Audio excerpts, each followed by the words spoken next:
গল্পটা একজন নারী উদ্যোক্তার। স্বপ্ন বুনছেন ভার্মি কম্পোস্ট প্ল্যান্টের মাধ্যমে একজন সফল উদ্যোক্তা হয়ে ওঠার। গড়ে তুলেছেন কম্পোস্ট তৈরি কারখানা। ফরিদপুর থেকে দিলীপ চন্দ্র তথ্যচিত্র থাকছে প্রতিবেদনে।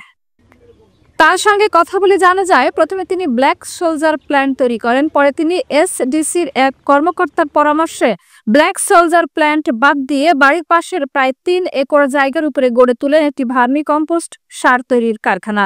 সার তৈরির কারখানা নিয়মিত কাজ করেন 5 জন শ্রমিক। কোনো কোনো সময় বেড়ে 10 জন হয়। বর্তমানে এই প্ল্যান্ট থেকে মাসে প্রায় 30 টন সার উৎপাদন হয়ে থাকে এবং এই সার উৎপাদনের প্রধান উপকরণ কেঁচো, সেটাও এখানে উৎপাদন হয়ে থাকে এবং এখান থেকে বিভিন্ন এলাকায় থেকে নিয়ে এসে কেঁচো কিনে নিয়ে যান এবং এই কেঁচো বেচেও তিনি মাসে বেশ টাকা উপার্জন করে থাকেন। বর্তমানে তিনি এই ভার্মি কম্পোস্ট প্ল্যান্ট করে বেশ লাভবান হয়েছেন। সংশ্লিষ্ট কর্তৃপক্ষের সহযোগিতা পেলে আরো দিন দিন বাড়তে থাকবে এবং তিনি একজন সফল নারী উদ্যোক্তা হিসেবে সমাজে প্রতিষ্ঠিত হতে চান। কামরান নাহার মুরগির খামার ও ব্ল্যাক সোলজার ফ্লাই এর প্ল্যান্টটা দিয়ে ব্যবসা শুরু করেন। পরে তার মনে হলো আরো কিছু একটা করা দরকার। তিনি তৈরি করেন ভার্মি কম্পোস্ট সার কারখানা। সেখান থেকেই শুরু। এটা বর্তমানে বাণিজ্যিক আকারে রূপ নিয়েছে। এছাড়া বিষমুক্ত খাবার উৎপাদন করতে জৈব সারের বিকল্প নেই। কৃষিকাজে জৈব সারের ব্যবহার বাড়ানোর দরকার। জৈব সারের ব্যবহার বাড়াতে পারলে মানুষের রোগবালাই কমে যাবে। এখানে সাধারণত 2 ধরনের সার উৎপাদন করা হয়, একটা ভার্মি কম্পোস্ট আর একটা ট্রাইকো কম্পোস্ট।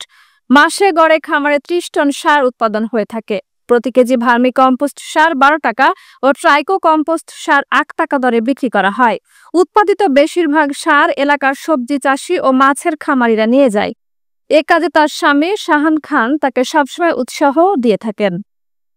তো আমি গত 1 বছর যাবত করছি, তাতে আমি অনেক উপকৃত।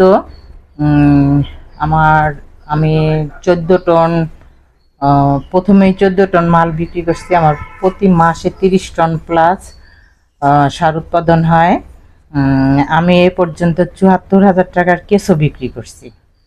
তাতে আমি অনেক লাভবান মনে করি, নিজেকে অনেক গর্বিত মনে করি। আমি গত ডিসেম্বর থেকে প্ল্যান করছি। আমার এর আগে ছিল ব্ল্যাক সোলজার, সেটা চেঞ্জ করে আমি কেঁচো সারে আসছি ভার্মি কম্পোস্টে। তাতে আমি ব্ল্যাক সোলজারের থেকে আমি ভার্মি কম্পোস্টে উপকৃত হয়েছি বেশি। ফরিদপুর উপজেলা কৃষি সম্প্রসারণ অধিদপ্তরের কৃষি কর্মকর্তা মোহাম্মদ আনোয়ার হোসেন বলেন, কৃষিকাজ একটা গুরুত্বপূর্ণ বিষয়, সেটা হচ্ছে মাটি। এই মাটির প্রাণ হচ্ছে জৈব সার। সম্প্রতি আমাদের দেশে ভার্মি কম্পোস্টের ব্যবহার দিন দিন বাড়ছে এবং নতুন উদ্যোক্তা তৈরি হচ্ছে। আমরা সাধারণত আগ্রহী নতুন উদ্যোক্তাদের প্রশিক্ষণ দিয়ে থাকি। একটি গুরুত্বপূর্ণ বিষয়, অনেক উদ্যোক্তা এই ভার্মি কম্পোস্ট ও ট্রাইকো কম্পোস্ট তৈরি করে থাকেন, পরে সেটা মার্কেটিং করতে গিয়ে অনেক বিপদে পড়ে যান। সেক্ষেত্রে আমরা বিভিন্ন জায়গায় যোগাযোগের মাধ্যমে মার্কেটিংটা করে দেই এবং এই ভার্মি কম্পোস্ট তৈরির বিষয়ে উদ্যোক্তাদের প্রশিক্ষণের ব্যবস্থা আমাদের এখান থেকেই করা হয়। আমাদের কৃষিকাজের অত্যন্ত গুরুত্বপূর্ণ একটা বিষয়, সেটা হচ্ছে মাটি। আর এই মাটির প্রাণ হচ্ছে জৈব সার। সম্প্রতি আমাদের ভার্মি কম্পোস্টের যে ব্যবহার, সেটা দিন দিন বাড়ছে এবং স্থানীয়ভাবে অনেক উদ্যোক্তা তৈরি হচ্ছে।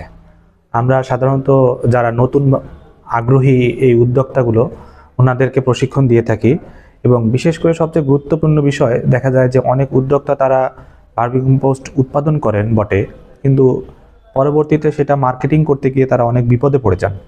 তো সেক্ষেত্রে আমরা তাদের মার্কেটিংয়ের ব্যবস্থাটা করে দিই, বিভিন্ন জায়গায় যোগাযোগের মাধ্যমে সহজভাবে যাতে তারা ভালোভাবে মার্কেটিং করতে পারে, এই ব্যবস্থাটা আমরা করে দিই। মোটামুটি বলতে পারেন যে মার্কেটিং যে লিঙ্ক আপটা, এটা মোটামুটি আমরা করে দিই। আর সার্বিক বিষয়ে যে প্রশিক্ষণ, সেই প্রশিক্ষণের সমগ্র ব্যবস্থা আমাদের এখান থেকে করা হয়ে থাকে।